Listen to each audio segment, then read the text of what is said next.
ಎಲ್ಲರಿಗೂ ನಮಸ್ಕಾರ. ನಾನು ನಿಮ್ಮ ಚೆನ್ನ. ಈ ಒಂದು ವಿಡಿಯೋದಲ್ಲಿ ಅಂಬೇಡ್ಕರ್ ಜಯಂತಿಯ 15 ಸಾಲುಗಳ ಭಾಷಣ ನೋಡ್ತೋಣ. ಈ ಒಂದು 15 ಸಾಲುಗಳ ಭಾಷಣ ಅಂತಕ್ಕಂಥದ್ದು ಇಷ್ಟವಾಯ್ತಾ? ಪ್ರತಿಯೊಬ್ಬ ಅಂಬೇಡ್ಕರ್ ಅಭಿಮಾನಿ ಈ ಒಂದು ವಿಡಿಯೋಕ್ಕೆ ಒಂದು ಲೈಕ್ ಅನೇಕ ವಿಡಿಯೋ ಪ್ರೋತ್ಸಾಹ ತುಂಬ ಸಿಗುತ್ತೆ. ಇನ್ನೊಬ್ರಿಗೂ ಶೇರ್ ಮಾಡಿ ಸಾಧ್ಯ. ಇಂಥ ಅನೇಕ ವಿಡಿಯೋ ಚಾನಲ್ ಸಬ್ಸ್ಕ್ರೈಬ್ ಆಗಿ. ಹಾಗೆಯೇ ನಿಮಗೆ ಯಾವ ರೀತಿ ಒಂದು ಭಾಷಣ, ಯಾವ ಒಂದು ಪ್ರಬಂಧ ಬೇಕಂತೇಳಿ ಕಾಮೆಂಟ್ ಮಾಡಿ. ಆ ವಿಷಯಕ್ಕೆ ತಕ್ಕಂತೆ ನಾವು ವಿಡಿಯೋ ಮಾಡಲು ಪ್ರಯತ್ನ ಪಡ್ತೇನೆ ಅಂತ ಹೇಳ್ತಾ, ಹಾಗೆ ಒಂದು ಭಾಷಣವನ್ನು ಯಾವ ರೀತಿ ಮಾಡೋಕೆ ನಾನು ತಿಳಿಸ್ತಾ ಹೋಗ್ತೇನೆ. ಬನ್ನಿ. ಈ ಒಂದು ಭಾಷಣದ ಸೂಚನೆ ಏನಂತೀರಾ? ಇಲ್ಲಿ 1ರಿಂದ 15 ಪಾಯಿಂಟ್ ನೋಡ್ತೇವೆ. ನಿಮ್ಮ ಭಾಷಣದಲ್ಲಿ 1ನೇ ಪಾಯಿಂಟ್, 2ನೇ ಪಾಯಿಂಟ್, 3ನೇ ಪಾಯಿಂಟ್ ಅಂತ ಹೇಳ್ತಾ ಹೋಗಬೇಡಿ.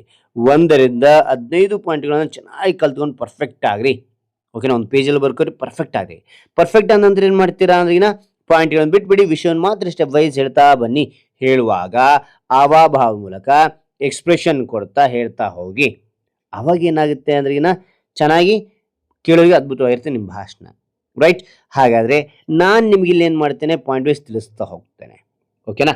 ಮೊದಲನೇ ಪಾಯಿಂಟ್ ನೋಡಿ, ಎಲ್ಲರಿಗೂ ಶುಭೋದಯ.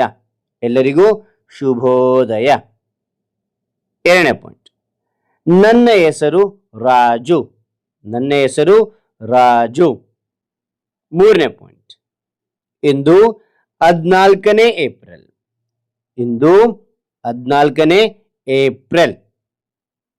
4ನೇ ಪಾಯಿಂಟ್, ನಾವೆಲ್ಲ ಸಂಭ್ರಮದಿಂದ ಅಂಬೇಡ್ಕರ್ ಜಯಂತಿಯನ್ನು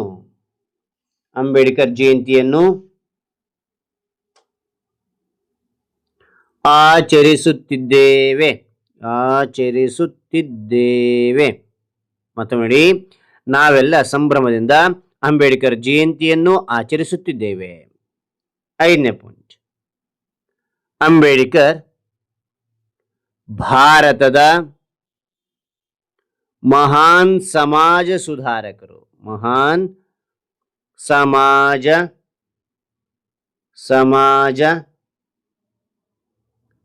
ಸುಧಾರಕರಾಗಿದ್ದರು. ನಂತರ 6ನೇ ಪಾಯಿಂಟ್, ಅವರನ್ನು ಭಾರತದ ಸಂವಿಧಾನ ಶಿಲ್ಪಿ ಎಂದು ಕರೆಯುತ್ತಾರೆ. ಮತ್ತೆ ನೋಡಿ, ಮೊದಲನೇ ಪಾಯಿಂಟ್ ಅಂತ ಹೇಳ್ತಾ ಹೋಗ್ತೇನೆ. ಪಾಯಿಂಟ್ ಬಿಟ್ಬಿಡಿದಿ, ವಿಷಯ ಮಾತ್ರ ನಾನು ಹೇಳ್ತಾ ಬರ್ತೇನೆ. ಓಕೆ? ಎಲ್ಲರಿಗೂ ಶುಭೋದಯ. ನನ್ನ ಹೆಸರು ರಾಜು. ಇಂದು 14ನೇ ಏಪ್ರಿಲ್. ನಾವೆಲ್ಲ ಸಂಭ್ರಮದಿಂದ ಅಂಬೇಡ್ಕರ್ ಜಯಂತಿಯನ್ನು ಆಚರಿಸುತ್ತಿದ್ದೇವೆ. ಅಂಬೇಡ್ಕರ್ ಭಾರತದ ಮಹಾನ್ ಸಮಾಜ ಸುಧಾರಕರಾಗಿದ್ದರು. ಅವರನ್ನು ಭಾರತದ ಸಂವಿಧಾನ ಶಿಲ್ಪಿ ಎಂದು ಕರೆಯುತ್ತಾರೆ. 7ನೇ ಪಾಯಿಂಟ್, ಅವರು 1891 ಏಪ್ರಿಲ್ 14ರಂದು ಮಹಾರಾಷ್ಟ್ರದಲ್ಲಿ ಜನಿಸಿದರು. 8ನೇ ಪಾಯಿಂಟ್,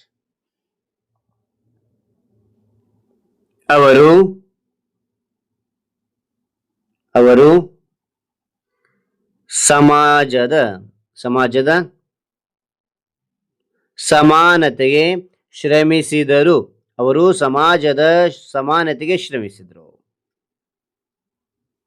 ಓಕೆ? ನಂತರ 9ನೇ ಪಾಯಿಂಟ್, ಅವರು ಭಾರತದ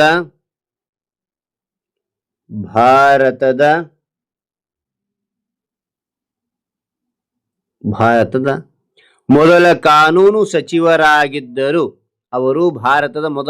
ಕಾನೂನು ಸಚಿವರಾಗಿದ್ದರು. ಓಕೆ? ನಂತರ 10ನೇ ಪಾಯಿಂಟ್, ಶಿಕ್ಷಣ ಪಡೆದುಕೊಳ್ಳಿ, ಸಂಘಟಿತರಾಗಿರಿ, ಹೋರಾಡಿ ಎಂಬುದು ಅವರ ಸಂದೇಶವಾಗಿದೆ.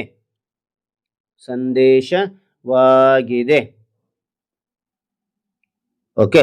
ಅದ ನಂತರ 11ನೇ ಪಾಯಿಂಟ್, ಅವರು 8ಕ್ಕೂ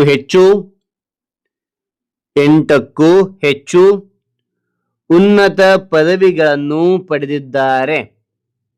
ಉನ್ನತ ಪದವಿಗಳನ್ನು ಪಡೆದಿದ್ದಾರೆ.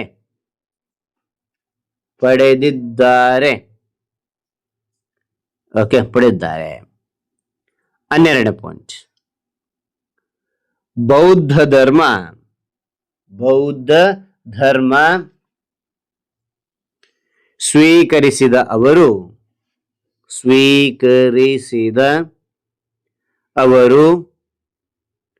ಲಕ್ಷಾಂತರ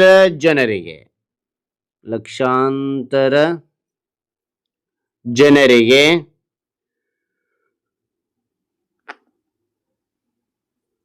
ಪ್ರೇರಣೆಯಾದರು. ಬೌದ್ಧ ಧರ್ಮ ಸ್ವೀಕರಿಸಿದ ಅವರು ಲಕ್ಷಾಂತರ ಜನರಿಗೆ ಪ್ರೇರಣೆಯಾದರು. 13ನೇ ಪಾಯಿಂಟ್, ಅವರು 1956 ಡಿಸೆಂಬರ್ 6ರಂದು ನಿಧನರಾದರು. ಓಕೆ. ನಂತರ 14ನೇ ಪಾಯಿಂಟ್, ಅವರಿಗೆ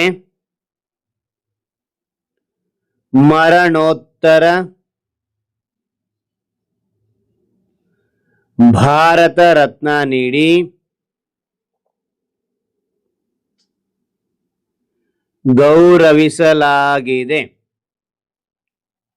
ಮರಣೋತ್ತರ ಭಾರತ ರತ್ನ ನೀಡಿ ಗೌರವಿಸಲಾಗಿದೆ. ಓಕೆ. ಅದ ನಂತರ 15ನೇ ಪಾಯಿಂಟ್, ಅವರ ಜನ್ಮದಿನವನ್ನು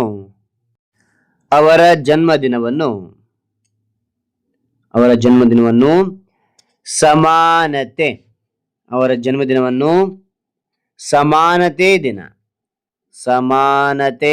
ದಿನ ಎಂತಲೂ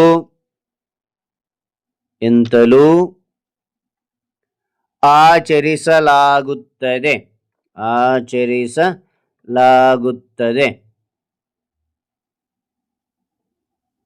ಎಂದು ತಿಳಿಸಿ ನನ್ನ ಪುಟ್ಟ ಭಾಷಣ ಮುಗಿಸುವೆ. ಮತ್ತೊಮ್ಮೆ ನೋಡಿ 13ನೇ ಪಾಯಿಂಟ್ ಇಂದ, ಅವರು 1956 ಡಿಸೆಂಬರ್ 6ರಂದು ನಿಧನರಾದರು. ಅವರಿಗೆ ಮರಣೋತ್ತರ ಭಾರತ ರತ್ನ ನೀಡಿ ಗೌರವಿಸಲಾಗಿದೆ. ಅವರ ಜನ್ಮದಿನವನ್ನು ಸಮಾನತೆ ದಿನ ಎಂತಲೂ ಆಚರಿಸಲಾಗುತ್ತದೆ ಎಂದು ತಿಳಿಸಿ ನನ್ನ ಪುಟ್ಟ ಭಾಷಣ ಮುಗಿಸುವೆ. ಜೈ ಭೀಮ್, ಜೈ ಹಿಂದ್, ಜೈ ಭಾರತ್, ಜೈ ಭಾರತ್. ಹಾಗಾದ್ರೆ ಈ ಎಲ್ಲ ಮಾಹಿತಿ ಅಂತಕ್ಕಂಥದ್ದು ಇಷ್ಟವಾದ್ರೆ ಒಂದು ಲೈಕ್, ನಿಮ್ದು ಲೈಕ್ ಅನೇಕ ವಿಡಿಯೋ ಪ್ರೋತ್ಸಾಹ ತುಂಬ ಸಿಗುತ್ತೆ. ಇನ್ನೊಬ್ರಿಗೂ ಶೇರ್ ಮಾಡಲು ಸಾಧ್ಯ. ಇಂಥ ಅನೇಕ ವಿಡಿಯೋಗಳ ಚಾನಲ್ ಸಬ್ಸ್ಕ್ರೈಬ್ ಆಗಿ ಮತ್ತೊಂದು ಹೊಸ ವಿಷಯದೊಂದಿಗೆ ಮತ್ತೊಂದು ಹೊಸ ವಿಡಿಯೋದಿಂದ ಭೇಟಿ ಆಗ್ತೇನೆ. Thank you for watching. Bye.